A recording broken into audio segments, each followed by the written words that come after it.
ምንም እንኳን ሴት ብትሆን ነገር ግን ፈራጅና ዳኛ ነበረች። በዘመኑ የምትኖርበት ምድር በብረት ሰረገላዎች የሚጨቆሙበት ጊዜ ነበር። መላው ሕዝቦቿም በታላቅ ሰራዊቶች ወይም በታጠቁ ወታደሮች አልነበረም የሚተማመኑት። ይልቅንስ በዚያ ዘንባባ ስር ቁጭ ብላ ዲቦራ ዛፍ በተባለው ስር ተቀምጣ ለእስራኤል ሕዝቦች ነገሯን ታስተምር ነበር። ነገር ግን ችግሩ የሚመጣው በመሸ ጊዜ ነበር። እነዚያ የብረት ሰረገላ ድምፆች ማካቸል ሲጀምሩ ሕዝቡ ሁሉ ልብ ውስጥ ታላቅ ፍርሃትና ድንጋጤ ያቃጭል ነበር። ምንም አይነት ተስፋ ያላቸው አይመስልም። ነገር ግን እግዚአብሔር አንዲትን ለእስራኤል እናት የምትሆን ታላቅ ሴትን አስነሳ። ዲቦራ ምንም እንኳን ሰይፍ ባታነሳ፣ ነገር ግን ብዙ ባለ ሰይፎች በንግግሯ ለመፋለም የእግዚአብሔርን ውጊያ ለመዋጋት ብድግ ይሉ ነበር። ወደ ብዙ ውጊያዎችም ውጊያው የእርሷ እንዳልሆነ በማመን እግዚአብሔርን ተማምና በድፍረት አብራቸው ትጓዝ ነበር። የዛሬ የመጽሐፍ ቅዱስ ታሪክ እንግዳችን የማይናወጥና የእምነት ምሳሌ የሆነችው በብዙ ጠላቶቿ ፊት በእምነት ጸንታ የቆመችው የዲቦራ ታሪክ ነው። ታላቅ የሆነው የእግዚአብሔር ኃይል በማይጠበቁ ሰዎች በሥጋ አማካኝነት ተጠቅሞ እንዴት እንደሚሠራ ማሳያ ናት። በታሪክ ውስጥ ታላላቅ ክብር ወደ ሴቶች ያደላበት አንዱ ታሪክ የዲቦራ ታሪክ ነው። የዲቦራ ታሪክ የሚጀምረው ናኦት የተባለው ለእስራኤል መስፍን ተደርጎ የተነሳውና ከጥቂት ጊዜያቶች በፊት ከሞዓባውያን እጅ እስራኤልን ያስመለጠው ከሞተ በኋላ ነው። በሚያሳዝን ሁኔታ የእስራኤል ልጆች አሁንም በእግዚአብሔር ላይ እንደገና ክፉ ስራን ሰሩ። ለጣዖታት ይሰዉና የእግዚአብሔር ያልሆነውን ነገር ማምለክና መከተል ጀመሩ። ይሄ ነገር በመላው መሳፍንት ታሪክ ውስጥ በተደጋጋሚ የሚከሰት ልክ እንደ አዙሪት ነገር ነው። እየተመላለሱ አሁንም ጣዖትን ማምለካቸውን አላቆሙም ነበር። ከግብፅ ምድር ያወጣቸውን አምላካቸውን ትተው ወደማይሆን የከነዓናውያን ጣዖታትን መከተል አዘወተሩ። እነዚህ ጣዖታቶች ደግሞ የተለያዩ ነበሩ። በዓል የተባለው ዝናብን የሚሰጠን አምላክ፣ እንዲሁም ደግሞ አሼራ የተባለችውን ልምላሜ የምትሰጠን አምላክ ብለው የሚያስቧቸው ነበሩ። ይልቁንስ ግን እነዚህ ጣዖታትና ልክ ያልሆኑ አማልክቶች ለእነዚህ ለእስራኤል ሕዝቦች ከልምላሜ ይልቅ የሰጧቸው የነበረው በእግዚአብሔር በአምላካቸው ላይ ልባቸው እንዳይታመን እርሱን እንዳይፈልጉት ማድረግ ነበር። ታዲያ እግዚአብሔር የእስራኤልን ልብ የሚመልስበት መንገድ ቢኖር ለጠላቶቻቸው እንዲያስጨንቋቸው አሳልፎ በመስጠት ነበር። በዚህ ጊዜ ታዲያ እግዚአብሔር አሳልፎ የሰጣቸው ኢያቢስ ለተባለው በጊዜው በአሦር ነግሶ ለነበረው የከነዓን ንጉሥ እጅ ነበር። ታዲያ በጊዜው አሦር የተባለው ግዛት እጅግ በጣም ታላቅና እስከ ዛሬ ድረስ በነበሩት ስልጣኔ የሚታወቅ ዘመን ነበር። ታዲያ በዚህ ሁሉ ውስጥ የኢያቢስ የሰራዊት አለቃ የነበረው አሪሶት የተቀመጠው ሲሳራ በሚባል ሰው ነበር። ይህ ሲሳራ እጅግ በጣም ጨካኝና አረመኔ ነበር። የእስራኤል ልጆች እስኪጮሁ ድረስ ያስጨንቃቸውና በዚያም የብረት ሰረገሎች ከእስራኤል ልጆች ዙሪያ እየዞረ ያስጨንቃቸው ነበር። በጊዜው ታዲያ የብረት ሰረገሎች ማለት ልክ በእኛ ዘመን አንድን ታንክ እንደታጠቀ አካል ነበር። በጣም ፈጣን፣ በውጊያ ላይ ከባድ የሆነ ጥፋትን ማድረስ የሚችል ታላቅ የጦር መሳሪያ ነው። ታዲያ የእስራኤልን ሕዝቦች የሚያስጨንቁበት አንዱ መሳሪያ ይሄ ነበር። በድንገት በእርሾቻቸው መካከል ሊያጠቋቸው ይመጣሉ። ከእነሱም እህሎቻቸውን፣ ዘሮቻቸውን ጠይቀው በፈለጉት ሰዓት መጥተው ይወስድባቸው ነበር። በዚህ መንገድ ለ20 ዓመታት ያክል ምስኪኑ የእስራኤል ሕዝብ በንጉሱ በኢያቢስ እጅ ተጨነቀ። ይሄ ታዲያ ጣዖታትን የመከተል ክፍያ ነበር። ከግብፃውያን በታላቅ ተአምርና እጅ ያወጣቸውን እግዚአብሔርን በመተዋቸው አሁን ለጠላቶቻቸው ተላልፈው እንዲሰጡ አደረጋቸው። በዚህ ሁሉ ውስጥ ግን የተወሰኑ ቅሬታዎች ነበሩ፣ በእግዚአብሔር ፊት የሚጮሁና የሚያለቅሱ የነበሩ። የእነዚህ ሰዎች ድምፅ ታዲያ ወደ ላይ ወደ አምላካቸው አረገ። እግዚአብሔርም ጩኸታቸውን ሰማ። በሩቅ በተራራማዋ ከተማ በደቡብ የምትገኘዋ ኤፍሬም ማለትም በራማና በቤተል መካከል በምትገኘው ከተማ ውስጥ አንዲት ሴት ትኖር ነበር። ስሟም ዲቦራ የተባለች አስደናቂ ሴት ነበረች። ታዲያ ዲቦራ የእግዚአብሔርን ቃል ብቻ የምትናገር ነቢይት ብቻ አልነበረችም፣ ነገር ግን ለመላው እስራኤል ትፈርድ የነበረች ዳኛ ነች። በጊዜው ፈራጆች ማለት ምንም እንኳን እንደ ንጉሥ በአናታቸው ላይ ዘውድ የተጫነባቸው፣ ነገር ግን በእግዚአብሔር የእግዚአብሔርን ሕዝብ ለመታደግና ድምፁን ለማስተላለፍ የተመረጡ ልዩ ሰዎች ነበሩ። ሰዎች ውሳኔን ሲፈልጉ፣ ክርክርና ጥብ በመካከላቸው ሲኖር፣ እንዲሁም ደግሞ ምክርን ሲፈልጉ ወደ እነዚህ ሰዎች ነበር የሚመጡት። ታዲያ በዚህ ዘመን ዲቦራ በተባለ አንድ የዘንባባ ዛፍ ስር ቁጭ ብላ ቀን በቀን ወደ እሷ መጥተው አንዳች የእግዚአብሔርን ቃል ይጠባበቁ ነበር። በመላው እስራኤል ይኖሩ የነበሩ ወንዶችና ሴቶች ከሩቅ እየመጡ ከእርሷ ምክርንና ክርክራቸውን ለማስፈታት ወደ ዲቦራ ይቀርባሉ።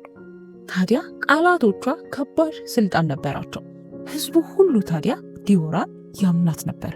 ዲቦራ ከሌሎች ሰዎች እጅግ በጣም ለየት ያለች ነበረች። ታዲያ ይህ ሁሉ ወንዶች ብቻ ይመሩ በነበረበት ዘመን ነው።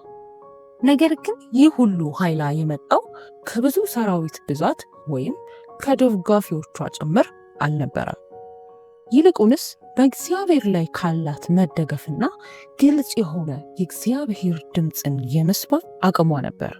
ከዕለታት አንድ ቀን ታዲያ ለእስራኤል የማዳን የሆነ ቃል ከእግዚአብሔር ዘንድ ወደ ዲቦራ መጣ። ይህንንም ቃል ታዲያ ከቃዴስ ንፍታሌም የአቢኔንን ልጅ ባራቅን ጠርታ ልትነግረው ወሰነች። ታዲያ ባራቅም ወደ እሷ በመጣ ጊዜ በፍጹም በሆነ አምላካዊ ንግግርና በድፍረት እንዲህ ብላ ተናገረችው። የእስራኤል አምላክ እግዚአብሔር ሄደህ ወደ ታቦር ተራራ ውጣ፣ ከአንተም ጋር ከንፍታሌምና ከዛብሎን ልጆች 10,000 ሰዎችን ውሰድ። እኔም የኢያቤስን ሰራዊት አለቃ ሲስራን ሰረገሎቹንም ሕዝቡንም ሁሉ ወደ አንተ ወደ ቂሶን ወንዝ እስባለሁ፣ በእጅህም አሳልፌ እሰጠዋለሁ ብሎ አዞሃል አለችው። ባራቅን በዚህ ጊዜ ቀላል የሆነ መልእክት እንዳልነገረችው ተረድቷል።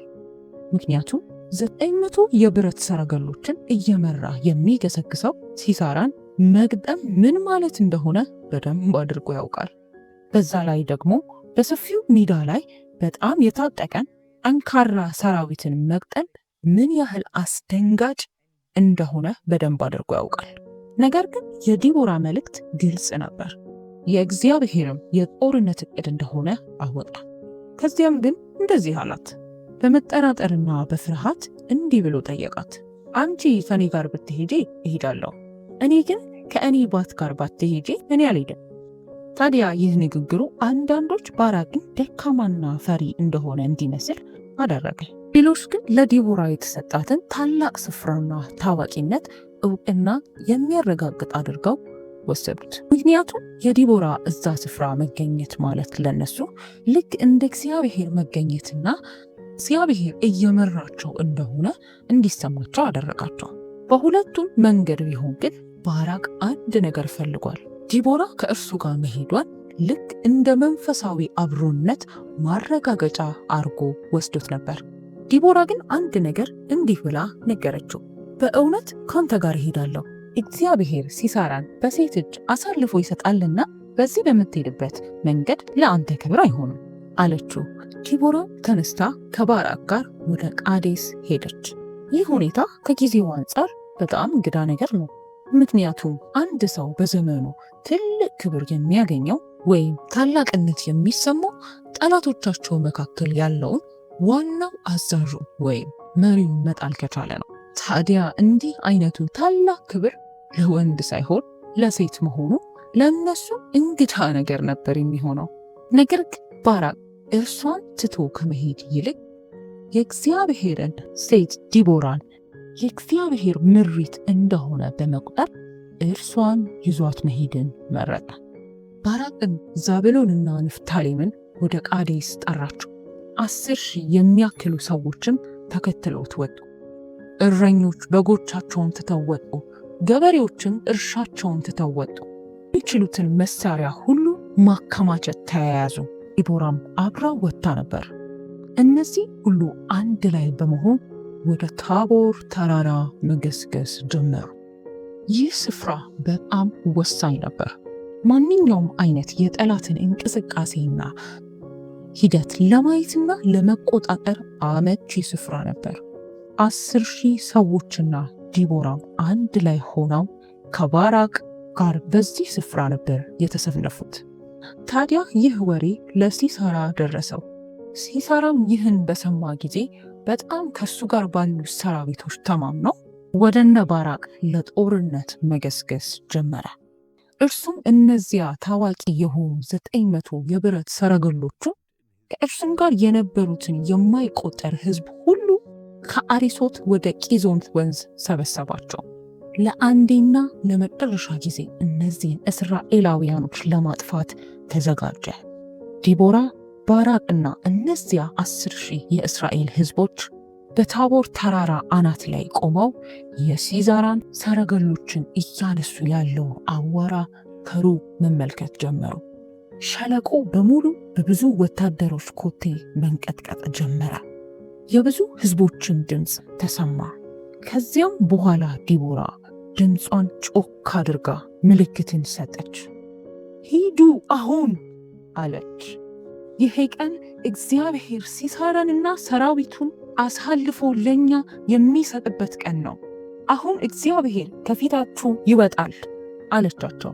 ባራቅም አብረው ተሰልፈው የነበሩትን 10,000 ሰዎችን ከታቦር ተራራ ቁልቁለት ሸለቆውን ወደ ሲሳራ ሰራዊቶች ይገሰግስ ጀመር። እንደ እውነቱ ሲታይ እንዲህ አይነቱ ጦርነት ሊታሰብበት ይገባል። ምክንያቱም በቀላሉ በዛ ሸለቆ ሜዳ ላይ እስራኤላውያኖችን በእነዚያ ሰረገሎች ብቻ ድንት ማጣቸውን ማጥፋት በጣም ቀላል ነው።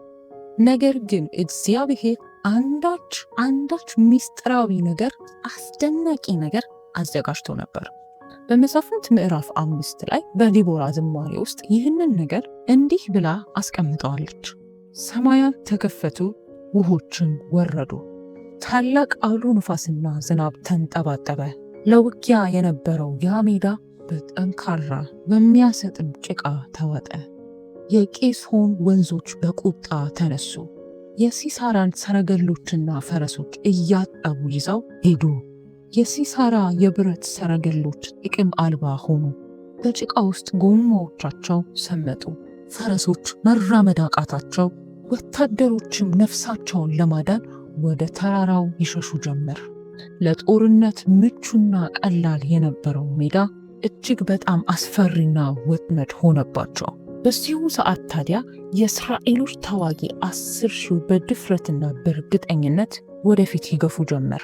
በሙሉ እምነትና በታላቅ የድል ስሜት እያጦሁ ወደ እነዚህ ሕዝቦች አመሩ። በከናናውያን ዘንድ ታላቅ ፍራቻና ድንጋጤ ተፈጠረ። ትላንት እጅግ በጣም አስፈሪ የነበሩ ሰራዊቶች አሁን በድንጋጤና በሩጫ በመንቀጥቀጥ ማምለጥ ጀመሩ። በዚያን ቀን እግዚአብሔር ራሱ ለእስራኤላውያኖች ተዋጋላቸው። ጠላቶቻቸው ሽባ ሆኑ። የእስራኤል ነፃነት በዚያ ቀን ታወጀ። ይህም ታላቅ የእግዚአብሔርን ታማኝነትና ብቸኛ ልዑል ኃያል መሆኑን አረጋገጠ። ነገር ግን ታሪኩ በዚህ አላበቃም።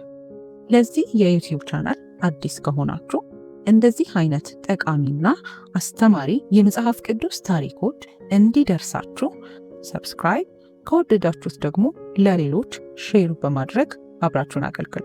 ተባረኩ። በዚህ ሁሉ አስደንጋጭ ምስቅልቅል ነገር ውስጥ ሲሳራ የተባለው የሰራዊቱ አለቃ ሽንፈት እንደደረሰባቸው ሲያረጋግጥ በእግሮቹ ሰረገላውን ትቶ ወርዶ መሸሽ ጀመረ። ወደ ኤውም ወደ ሄቤር ሚስት ወደ ኢያኤል ወደ ተባለች ድንኳን ደረሰ። በዚያም ጊዜም በአሦር ንጉሥና በኢያቤስ በቄሳዊው ቤት መካከል ሰላም ነበረ። በዚህ ምክንያት ሲሳራ በዚህ ሴት ድንኳን ቤት ውስጥ ማረፉ የሚደበቅና እንደሚያመልጥ ተሰምቶት አምኖ ነበር። ኢያኤልም ሲሳራን ለመገናኘት ወጣች። እንደዚህም አለችው፣ ግባ ጌታ ሆይ ና ግባ ወደ ቤቴ፣ አትፍራ። ወደ እርሷም ወደ ድንኳኗም ገባ። እርሷም በመጎናጸፊያዋ ሸፈነችው። እርሱም ጠምቶኛል እባክሽ ብሎ በደከመ ማንነትና ከጦርነት ስለተረፈ ሰላም እንደሚሰማው አስቦ የሚጠጣ አቀብይኝ አላት። እርሷም የወተቱን አቁማዳ ፈታ አጠጣችው፣ በጨርቅም ሸፈነችው። እንዲህም ብሎ ጠየቃት፣ ከድንኳኑ ደጋፍ ቁሚ፣ ሰውም መጥቶ በዚህ ሰው አለን ብሎ ይጠይቅሻል፣ አንቺን የለም ትይዋለሽ አላት።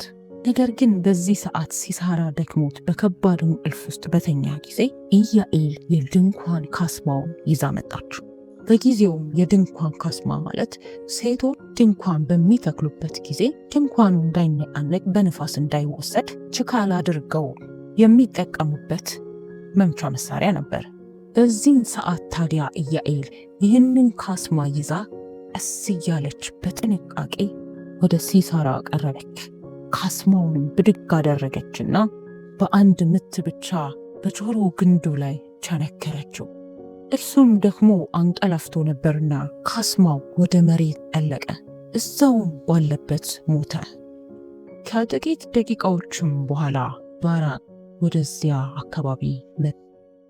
ኢያኤልም እንደተለመደው ልትገናኘው ወጣች። በጣም በተረጋጋ ማንነት ሆና ባራቅን እንደዚህ አለችው፣ ና ወደ ድንኳን ይግባ፣ የምትፈልገውን ሰው አሳይሃለሁ። ወደ ቤቷም በገባ ጊዜ ሲስራ ሞቶ አገኘው። ልክ በዚያ ጊዜ ግን ዲቦራ ተናግራ የነበረው ትንቢት ተፈጸመ። ታላቅ ኃይል የነበረው ያ ንጉሥን የመግደል ክብር ወደ ሴት ተላልፎ ሄደ። ኢያኤል ያንን ታላቅ የሰራዊት መሪ ገደለች።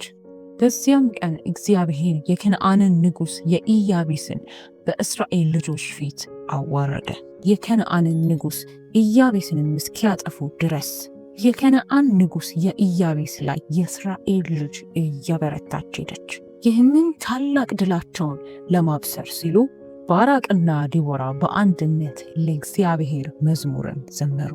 ይህ መዝሙር እጅግ ጥንት ከሆኑ ግጥሞችና ዝማሬዎች መካከል አንዱ ነው። ይህንን ዝማሬ እናንተ በመሳፍንት መጽሐፍ ምዕራፍ 5 ላይ ታገኙታላችሁ። ይህ ከሆነ 40 ዓመት ሙሉ መላው የእስራኤል ሕዝብ በሰላም ተቀመጠ። የዲቦራ ታሪክ ከአንድ ዝም ብሎ የድሮ ታሪክነት ባለፈ በጣም ብዙ ጥልቅ ነገርን ያስተምረናል። ምንም እንኳን ወንዶች ብቻ የበላይነትን መሪነትን እየተቆጣጠሩ በነበረበት በዚያን ዘመን እግዚአብሔር ግን አንዲትን ሴት እንደ ነቢይት፣ እንደ ፈራጅና እንደ ታላቅ ሰራዊት መሪን አድርጎ ለመጠቀም መረጠ። ይህ የሚያሳየው የእግዚአብሔር ጥሪ በሰዎች ሁኔታ ወይም በሰዎች ማንነት ላይ የተመሰረተ እንዳልሆነ ነው። የዲቦራ መነሳሳትና ድፍረት የመነጨው በአምላኳ በእግዚአብሔር ላይ ካለ እምነትና መተማመን ላይ የተመሰረተ ነው። ባራቅም ቢሆን ይህንን የእግዚአብሔር ቃል አምኖ በእምነት ለመታዘዝ ወደፊት በማለቱ እግዚአብሔር የተናገረላቸውን ያንን ታላቅ ድል እንዲያገኙ ምክንያት ሆነ። ድልም የሚገኘው በብዙ ሰራዊት ብዛት ወይም የሰራዊት አቅም ስላለ ሳይሆን ድል የሚገኘው ከእግዚአብሔር ዘንድ ነው። በስተመጨረሻም ኢያኤል የተባለች ሴት ባልተጠበቀ ሁኔታ የመላውን የእስራኤልን ጠላት መጨረሻውን እንዲያይ ያደረገችው። ይህም በድፍረት ያከናወነችው ታላቅ ጀብድ ነው። በዲቦራ መሪነት የሚያስታውሰን አንድ ነገር ቢኖር ሰዎችን ከመልካቸው ከሁኔታቸው አንጻር ሳይሆን እግዚአብሔር በእነሱ ላይ ካስቀመጠው ታላቅነት አንጻር ልናያቸው እንደሚገባ ነው። በመላው የዲቦራ ታሪክ ውስጥ የምናየው ተራ የሆኑ የመንደርና የከተማ ሰዎች ወደ ታላቅ ሰራዊት ተቀየሩ።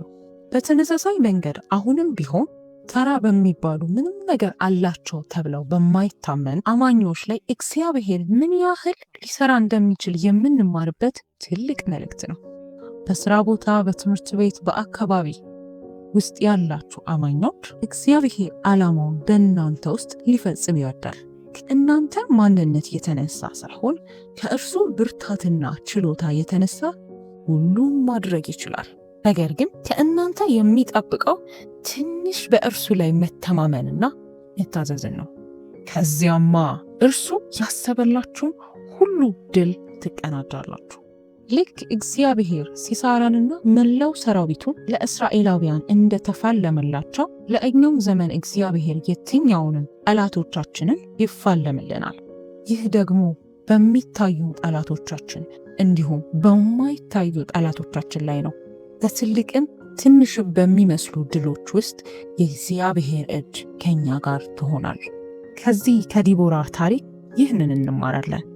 ለዚህ ቻናል አዲስ ከሆናችሁ ይህንን ቻናል ሰብስክራይብ አድርጉ። ምናልባት ደግሞ ለሌሎች ስለሚጠቅም ሼር በማድረግ አብራችን ሁኑ።